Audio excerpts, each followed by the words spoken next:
आम भूल पाई आमको जिते बड़ ठकामीर शिकार हवा को पड़ा। तो हेलो हाय नमस्ते मुई सीता वेलकम करछि गोटे न्यू फ्रेश पेनी ब्लॉग को।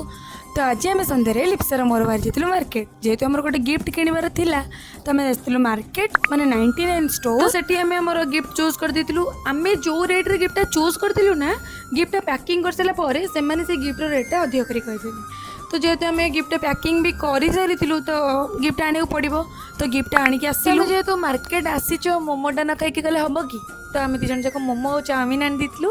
तो ताको खाई आम बाहर पड़ू पुणी टिके चाट पार्सल नंबर था तो आम चाट नहीं बाहर गलु घर को। तो जेहेतु संध्या ही होता आमको मंदिर में फूलमाला भी दबार था तो आम जल्दी जल्दी बाहर गलु मंदिर। तो मंदिर में फूलमाला देके आसला तो गोटे सांगर भौणीर बाहागर था तो समस्ते रेडी होगी पलैलु बाहागर अटेंड करने।